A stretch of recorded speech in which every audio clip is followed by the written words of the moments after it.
1학년 학생 여러분, 안녕하세요. 우리는 지난 시간부터 한 사건을 바라보는 두 인물의 시점이 교차하는 소설 내가 그린 히말라야 시다 그림을 읽고 있었습니다. 여러분들이 이 작품은 좀 독특하다라고 했었었죠. 그러니까 서술자가 몇 명이었어요? 그렇지, 2명이었습니다. 작품의 서술자를 그래서 각각 파악하고 이 동일한 사건을 바라보는 두 서술자의 생각의 차이를 비교해 본 뒤에 서술자를 한번 또 바꿔볼 거예요. 지금은 1인칭 주인공 시점으로 이렇게 이야기가 전개가 되고 있었다면 그거를 3인칭 시점으로 한번 바꿔보는 활동을 해볼 거야. 자, 이러한 활동을 통해서 여러분들은 뭘 확인해야 된다? 그렇죠. 서술자가 달라짐에 따라 작품의 분위기와 내용이 어떻게 변화하는지를 한 번 더 여러분들이 확인하고 서술자가 그만큼 중요하구나 라는 걸 여러분들 기억을 해주시면 됩니다. 자, 그러면 지난 시간에 봤던 부분, 뒷부분, 봤던 부분에 이어서 뒷부분의 내용 얼마 안 남았거든요. 그 내용을 마저 보도록 하겠습니다. 내가 주 선생님을 찾아가서 말해야 했을까? 이건 내 그림이 아니라고. 다른 사람이 그린 그림이라고. 나는 그 사람만한 재능이 없다고. 실수를 바로 잡아달라고. 하지만 나는 그렇게 하지 못했어. 주 선생님의 품에 안겨 울지만 않았더라도 찾아갈 수 있었어. 가능성이 높지는 않지만. 내 더러운 눈물로 주 선생님의 흰 옷을 더럽히지만 않았더라도. 자, 지금 이 부분은 영의 나가 내적 갈등을 하고 있는 거죠. 심리적 갈등 상황에 빠져 있는 거예요. 뭐와 뭐 사이에서 갈등하고 있는 거겠어. 그렇죠. 잘못을 바로잡아야 한다라는 생각과 주 선생님에 대한 부끄러움이 막 뒤섞여서 지금 막 어떻게 해야 될지 그냥 막 지금 내적 갈등이 극에 달한 거예요. 그림의 주인인 그 일에 나가 선생님을 찾아가서 그 그림이 자기 것이라고 주장한다면 부정할 도리는 없었겠지. 근데 그 일에 나는 아무런 반응을 하지 않아요. 하지만 내가 먼저 선생님을, 주 선생님이든 천 선생님이든 아버지도 할아버지도 그 누구도 찾아갈 수 없었대요. 잘못을 바로잡을 거면 그 일에 나가 얘기를 안 했더라도 자기가 양심에 맞게 행동을 했다면 자기가 가서 양심적으로 얘기를 할 수도 있었을 텐데 그걸 못한 거예요. 아무에게도 사실을 말하지 못한 거죠. 그 뒤부터 나는 늘 나를 의심하면서 살았어. 누군가 나보다 뛰어난 재능을 가지고 있고 누군가 나와 똑같은 대상을 두고 훨씬 더 뛰어난 작품을 그렸고 앞으로도 더 뛰어난 작품을 그릴 수 있다는 생각을 벗어나 본 적이 없어. 그러니까 어떤 작품이라도 그게 포스터 물감으로 그리는 방공 포스터라도 내가 가진 능력 전부를 그 이상을 쏟아부었어야 했지. 언제나 어디서나. 그 결과가 오늘의 나일까? 의심의 결과, 좌절의 결과, 누군가 내 비밀을 알고 있다는 생각의 결과. 자, 이제 이 소설의 마지막 부분입니다. 그 사건, 그러니까 사생대회 사건 이후부터 이 영의 나의 삶의 태도는 180도 바뀌었어요. 그러니까 그 전환점이 된 것 같아요. 그 전까지만 해도 영의 나는 자신의 재능을 너무 맹신하고 자만해 있었던 상황이었는데 이 사건을 계기로 끊임없이 나를 의심했답니다. 뭘 의심했겠어요? 그렇죠. 본인이 가지고 있는 어떤 재능에 대한 의심. 그리고 세상에는 나보다 더 뛰어난 재능을 가지고 있는 사람도 많고 같은 대상을 그렸더라 하더라도 훨씬 더 뛰어난 작품을 만들어내는 사람도 있으며 그러다 보니 나는 항상 완벽한 재능을 가진 사람이 아니기 때문에 정말 사소하고 그 작품의 어떤 뭐 목적성이 그렇게 막 훌륭한 목적을 가지고 있는 작업이 아니라 하더라도 정말 소소한 작업이라 하더라도 그 그림 작업을 할 때는 항상 내가 가진 능력의 전부를 그 이상을 쏟아부으면서 정말 매사에 최선을 다했던 거예요. 그래서 그 결과 오늘의 나가 됐대요. 오늘의 나. 우리 그 앞부분 줄거리에서 알 수 있듯이 지금 영의 서술자인 나는 유명한 화가였었죠. 그 결과로 계속 이제 노력해온 결과로 오늘날 나가 됐는데 어떤 나? 유명한 화가가 된 나를 뜻하는 거겠죠. 의심의 결과. 끊임없이 나의 재능에 대한 의심, 그리고 누군가 나보다 더 뛰어난 그림을 그려냈던, 나보다 훨씬 더 훌륭한 재능이 있는 사람을 만났던 그런 좌절의 결과, 누군가 내 비밀을 알고 있다는 생각의 결과로 인생이 180도 바뀐 겁니다. 사건 이후 삶의 태도가 바뀌어 모든 일에 최선을 다하고 노력하게 되었고 그 결과로 유명한 화가까지 된 영의 서술자 나의 이야기를 살펴봤습니다. 자, 이제 교과서 190쪽의 문제들을 풀어보면서 내용을 한 번 더 정리해 보도록 하죠. 자, 그 전에 핵심 정리부터 하죠. 이 글의 갈래는 그렇죠. 단편 소설이자 성장 소설이라고 할 수 있겠죠. 시점은 1인칭 주인공 시점인데 서술자가 2명이기 때문에 시점을 교차하면서 이야기를 전개하고 있었습니다. 자, 그 다음에 제재는요. 사생대회가 제재였죠. 주제는요. 선택의 갈림길에 놓인 아이들이 겪는 갈등과 성장을 나타내는 성장 소설이었습니다. 자, 이 소설의 배경은요. 인구 20만 명 정도 되는 작은 군에서 사생대회가 열렸던 그런 상황입니다. 자, 특징은 한 네 가지로 정리를 할 텐데요. 인물의 심리가 굉장히 효과적으로 드러나요. 왜 그러냐면 1인칭 주인공 시점이니까 적어도 서술자인 나가 느끼고 있는 감정은 세세하게 솔직하게 독자들에게 전달이 될 수밖에 없겠죠. 생동감 있게. 그리고 현재, 과거, 현재 순서로 사건이 전개되는 역순행적 구성을 가지고 있고요. 0과 1이라는 두 주인공의 서술이 교차되어 있다라는 거, 그러니까 시점이 교차되고 있다라는 거겠죠. 또 한 사건에 대한 두 인물의 갈등과 대응 방식이 대조되고 있는 부분도 특징으로 잡을 수 있습니다. 참고 삼아 알아두세요. 자, 이제 교과서 190쪽 문제 1번을 보도록 하겠습니다. 이 글의 서술자를 중심으로 작품을 이해해보자 라고 되어 있었죠.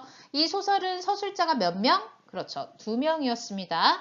서술자가 2명인 소설을 읽고 두 서술자를 파악해보면서 작품의 내용을 이해해보는 활동을 해보도록 할게요. 자, 이 글의 서술자를 파악해보자. 1의 나와 0의 나가 있는데, 자, 1의 나의 성별은 뭐예요? 그렇죠. 여자고요. 지금 현재 하는 일은요? 가정주부예요. 그리고 성격은요? 귀찮은 일 싫어하고 쉽게 체념해요. 뭐 그렇게 욕심도 없어요. 왜? 이미 다 가지고 있으니까. 자, 그렇게 정리를 할 수 있겠죠. 빨간색 부분을 여러분들 빈칸에다가 적어주시면 됩니다. 반면 0의 나는 어떤 인물인가요? 성별은 남자였고요. 현재 하고 있는 일은 유명한 화가였어요. 성격은요? 자신의 재능을 의심하면서 끊임없이 노력하는 성격을 지니고 있다라고 정리할 수 있겠지. 자, 그래서 이 내용들, 빨간색 부분의 내용을 교과서에 잘 정리해 주기 바랍니다. 1번에 2번, 같은 사건에 대한 서술자의 생각의 차이가 나타난 구절을 찾아 써보자 라고 되어 있죠. 일단 같은 사건은 뭐겠어요? 1에 나가 겪은 사건과 0에 나가 겪은 사건이 겹치는 부분이 뭐였어요? 수상자가 바뀌었던 그 사생대회 사건을 말하는 거겠죠. 자, 그래서 이 서술자의 생각의 차이가 나타난 구절을 같은 사건을 바라보는 관점의 차이가 나타나는 부분을 찾아서 적으면 되겠죠. 일단 1번에 1이라고 되어 있는 1의 나의 경우에는 이 수상자가 바뀐 사건을 어떻게 바라보고 있었냐면 뭐 상에 욕심을 부려본 적도 없었다. 그리고 나는 상을 못 받았지만 그냥 내가 타고난 행운, 어떤 나의 삶 자체가 나한테는 상이야. 그리고 그 사생대회 수상자가 바뀐 부분에 대해서 바로잡지 않았던 이유는 그 영의 나, 가난하고 정말 좀 삶이 고단해 보이는 그 아이가 갖게 될 어떤 그 좌절감으로 인해서 괜히 내 마음이 불편하고 싶지 않았던 거예요. 스트레스를 받고 싶지 않았어요. 그게 이유를 사생대회 수상자가 바뀐 거를 바로잡지 않은 이유였었죠. 자, 하나이가 갖게 될지도 모르는 좌절감으로 인해 그 좌절감을 안겨줬다라는 스트레스를 나가 겪고 싶지 않았던 거예요. 아시겠죠? 자, 영의 나는 수상자가 바뀐 이 상황을 어떻게 바라보고 있었냐면, 아니 왜 내가 그린 그림은 입선에도 들지 못했을까? 그리고 또 한참을 생각해 보니까 그 그림은 나를 뛰어넘는 재능이라는 사실을 발견했고요. 그리고 이 나는 가슴이 찢어질 것만 같았지만 그 누구에게도 사실을 말할 수가 없었다. 그러니까 같은 상황을 바라보는 관점이 처지에 따라서 너무 이렇게 다른 거예요. 그쵸? 1번에 3번, 이를 바탕으로 하여 두 사람이 수상자가 바뀐 사실을 다른 사람에게 말하지 않은 까닭을 생각해보자 라고 되어 있죠. 자, 1의 나가 사실을 바로잡지 않은 이유는 뭐였습니까? 그렇죠. 가난하고 찌든 냄새가 나는 그 영의 나, 아이의 인상 때문에 이 일을 바로잡는 게 귀찮다라고 느꼈죠. 느꼈다라고 그렇게 본인이 바로잡지 않은 이유를 밝혔잖아요. 그거 써주시면 되고요. 영의 나는요. 자신이 장원인 줄 알고 감격해서 선생님 품 안에서 막 울기까지 하고 막 이랬어요. 주 선생님 품에 안겨가지고 엉엉 울었단 말이에요. 게다가 또 많은 사람들의 축하도 받았어요. 그렇기 때문에 이제 와서 이 그림 내가 그린 그림 아니고 나는 장원 입선에도 못 들었다라는 사실을 밝히기에는 너무 많이 와버렸죠. 그럴 용기가 없었던 거죠. 자, 그 내용을 여러분들이 적어주시면 됩니다. 넘어갈게요. 교과서 189쪽의 2번 문제를 보겠습니다. 이 글의 서술 방식이 가지는 효과를 생각해보자 라고 되어 있는데요. 서술자가 2명일 때 효과를 생각해보는 활동인 거죠. 나아가 소설의 일부를 3인칭 서술자로 한번 바꿔보는 활동도 해볼 거예요. 그래서 서술자의 변화에 따라 나타나는 차이점도 우리가 다시 한번 정리해 보도록 하겠습니다. 자, 먼저 1번, 2번의 1번. 영의 나만 서술자였다면 이 글이 어떻게 달라질지 한번 생각해 보세요.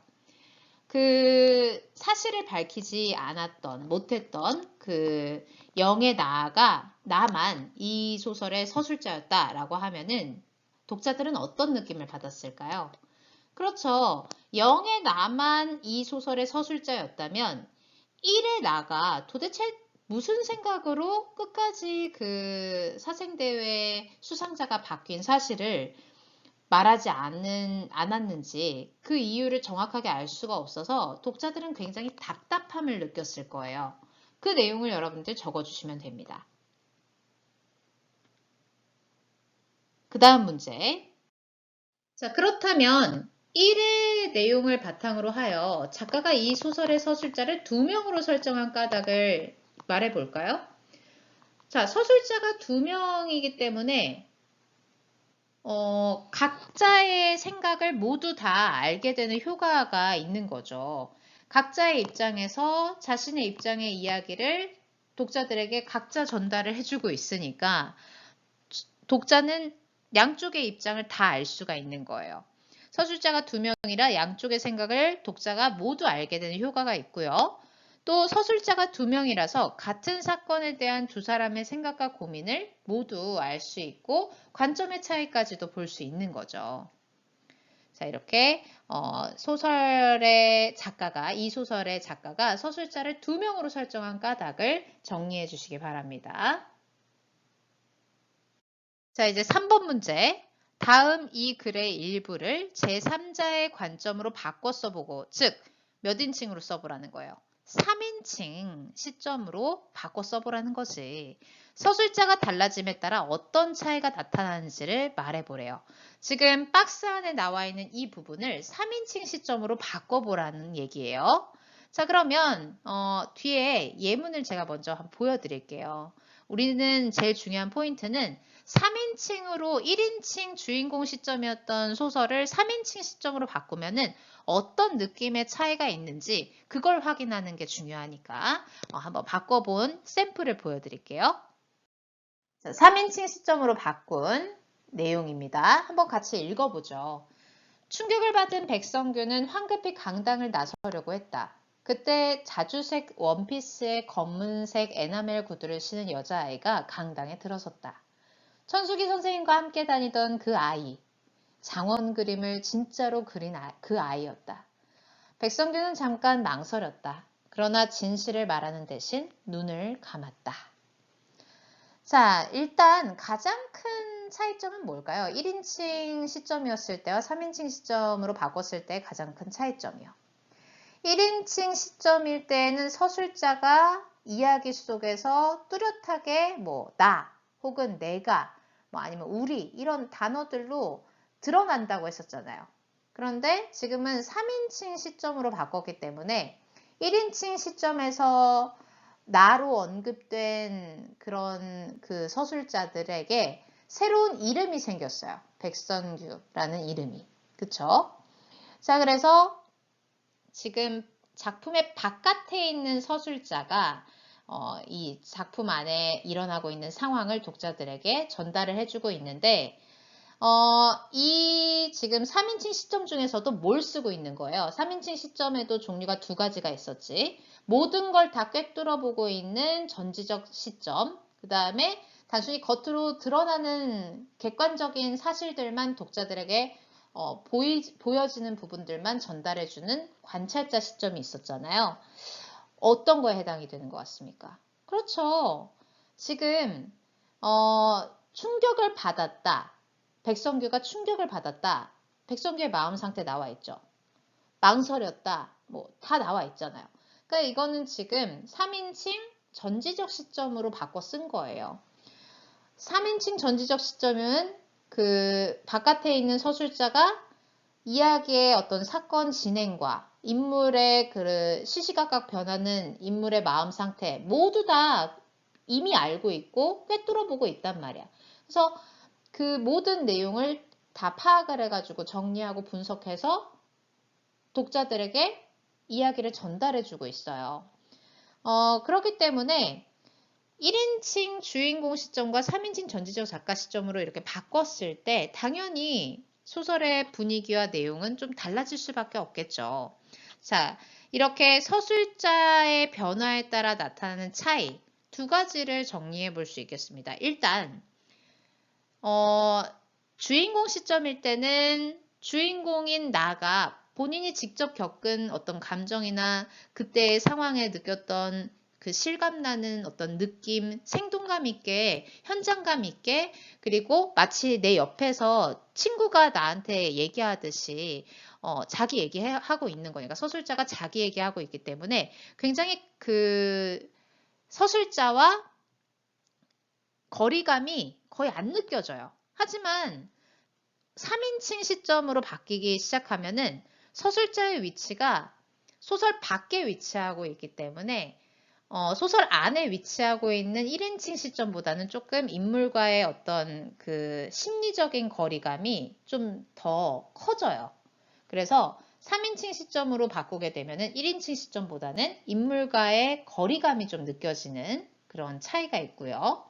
그 다음에 등장인물의 감정이 그 전지적 작가 시점이니까 다 알고 있잖아요. 이미 다 알고 있는 그 서술자가 다 알고 있기 때문에 알고 있는 사실을 그 고스란히 하나도 빼놓지 않고 독자에게 전달을 해주고 있다 보니까 이 등장인물의 감정이 너무 직접적으로 다 드러나 있고 다 알려주다 보니 좀 뭐라고 할까요? 그 긴장감이 그게 아니라 이 이야기의 긴장감이 약간 덜하고 상상력이 제한되는 부분이 생기는 거죠. 자, 그래서 그 내용, 서술자의 변화에 따라서 나타나는 차이를 두 가지 정도로 정리해서 교과서에 필기해 주시기 바랍니다. 자, 이제 교과서 192쪽으로 넘어와서요. 정리와 점검 부분을 풀어보도록 하겠습니다. 동백꽃에서 배운 내용을 떠올리며 빈칸에 들어갈 알맞은 말을 넣어보자 라고 되어 있죠. 자, 1번부터 한번 해볼까요? 동백꽃의 서술자인 는 순박하고 눈치 없는 성격을 지니고 있다. 뭐겠어요? 그렇죠? 나죠, 나. 자, 그 다음에 이것과 이것은 나에 대한 점순이의 관심과 애정을 드러내는 소재래요. 일단 제일 먼저 떠오르는 거, 감자. 그리고 또 표현이 좀 서툴러서 그랬지만 이것도 애정 표현 중에 관심을 끌기 위해서 하는 행동이니까. 그쵸? 감자하고 닭 싸움이겠죠. 자, 그 다음에 이것은 나와 점순이가 화해하면서 갈등이 해소되었음을 암시하는 소재래요. 얘 둘이 마지막 그 결말 부분에 이제 점순이가 나의 어깨를 탁 짚고 뭔가 떠밀리나 싶게끔 이렇게 탁 덮쳤잖아요. 그러면서 덮치면서 어디로 이렇게 폭 쓰러졌어요. 흐드러지게 핀 노란 동백꽃 속으로 파묻혔잖아요. 둘이 몸이 겹쳐지면서. 자, 그래서 동백꽃이 바로 이 갈등이 해소되었음을 암시하는 소재가 되는 겁니다. 2번 문제로 넘어가서요. 다음을 읽고 맞는 말에 O, 틀린 말에 X에 표시해보자 라고 되어 있죠. 자, 소설에서 서술자는 반드시 등장인물 가운데 한 사람으로 작품 안에서 이야기를 전달한다. 반드시 절대적으로 그런 거 없어요. 이거 틀린 거죠. 반드시 그럴 필요 없어요. 안에 있을 수도 있고 바깥에 있을 수도 있다라고 했잖아. 안에 있으면 몇 인칭? 1인칭. 바깥에 있으면은 3인칭. 정답은 X였죠. 자, 1인칭 서술자는 작품 속 인물로 등장한다. 맞나요? 맞죠. 작품 안에 등장한다고 했으니까. 3번, 서술자가 누구인지에 따라 작품의 내용과 분위기가 달라진다. 이거는 주구장창했습니다. 지금까지. 당연히 O입니다. 자, 정리와 점검. 여러분들이 이번 소단원에서 다른 거 다 까먹어도 좋은데 시점의 종류 4가지는 꼭 기억을 좀 해주세요. 그러니까 제일 첫 번째 봤던 영상 그 부분에서 제가 시점에 대해서 좀 길게 설명을 했었잖아요. 그 내용을 여러분들이 절대 잊어버리시면 안 됩니다. 왜냐면은 이 시점과 관련된 거는 중학교 3학년 가서도 나오고 또 고등학교 가서도 나오고 계속 나와요. 기본적으로 여러분들이 배경 지식에 앞으로 문학 공부를 하고 할 때마다 배경 지식으로 이미 알고 있을 거라고 깔고 시작하기 때문에 이 시점의 종류는 여러분들 시점별로 가지고 있는 어떤 특징이라던가 한계점이라던가 장점, 단점 이런 것들을 다 알고 있어야 돼요. 그래서 반드시 이 시점의 종류 4가지가 가지고 있는 특징, 장점, 단점, 개념 꼭 여러분들이 본인의 용어로 설명할 수 있을 정도로 좀 이해를 해 놓으셔야 합니다. 아시겠죠? 이제 10점 풀이 가도록 하겠습니다. 가로부터 한번 다 열어보죠. 한창 바쁠 때 쓸데없는 일로 남을 귀찮게 구는 짓 뭐였습니까? 생이질 한다라는 표현이 있었죠. 자, 그 다음에 3번 갈게요. 마음의 작용으로 얼굴에 드러나는 빛 뭐겠어요? 그렇죠. 기색이죠. 기색. 그 다음에 4번 가로를 볼까요? 둘 이상의 사람이나 짐승이 한데 섞여서 어우러지다. 얼리다 라는 말이 있었죠. 자, 상대편에게 맞서서 대드는 것 또는 그런 말이나 행동. 대거리. 그러니까 점순이한테 그렇게 욕을 얻어먹으면서 대거리 한마디 못하는 내가 너무 서러웠다 이런 얘기가 있었잖아요. 자, 그 다음에 마지막 7번. 봄철에 물오른 버드나무 가지에 껍질을 고루 비틀어 뽑은 껍질이나 짤막한 밀집 토막 따위로 만든 피리. 이거 뭐예요? 그쵸? 호두기죠, 호두기. 그 마지막에 절정 부분에서 호두기 불면서 약을 올리는 점순이의 모습이 있었잖아. 이제 세로 열쇠를 한번 풀어볼까요? 2번 세로. 끈기 있게 검질기다. 뭐겠어요? 그쵸? 끈질기다. 자, 그 다음에 어떤 일이 벌어지는 바람에 자기도 모르게 정신이 얼떨떨한 상태. 얼김이라는 표현이 있었죠. 얼김의 울음을 엉 하고 놓아버렸다라는 부분에서 얼김이란 말이 나왔었지. 자, 그 다음에 거의 절반 가까이라고 되어 있는데 이건 답이 뭘까요? 그렇죠. 거지반이라는 말입니다. 자, 그 다음에 볼기를 낮잡아 이르는 말 어디겠어요? 볼기짝이겠죠? 자, 이제 정말 마지막입니다. 다음 문장의 괄호 안에서 맞춤법에 맞는 말을 골라보자 라고 되어 있죠. 닭들이 회에 올라 잠들면 집안이 조용해진다. 회 할 때, 왜 그러니 할 때 외자일까요? 오이 외자일까요? 뭐겠어요? 그렇죠. 왜 그러니 할 때 왜. 이중모음 왜. 오케이? 자, 그 다음에 꿈자리가 사나워, 싸나워. 뭐가 맞아요? 사나워죠. 자, 이거는 뭐 어렵지 않으니까. 네. 자, 이렇게 해서 여러분들 드디어 우리가 1학기 동안 배워야 할 모든 소단원의 내용이 끝이 났습니다. 아, 정말 수고 많았어요. 네. 진짜 정말 긴 시간을 달려오셨고요. 그 달려오는 기간 동안에 여러 가지 어려움들도 많았을 테지만 여러분들 스스로를 칭찬하셔도 됩니다. 자부심을 가지셔도 돼요. 1학기를 참 열심히 공부한 나. 정말 많이 칭찬해 라고 이렇게 토닥토닥 칭찬을 스스로 이렇게 몸을 좀 쓰다듬어 주면서 잘했어 잘했어 이렇게 칭찬해 주면서 여러분들 1학기의 모든 국어 수업을 마치도록 하겠습니다. 정말 수고 많았습니다. 우리는 2학기 때 또 다시 만나요. 안녕.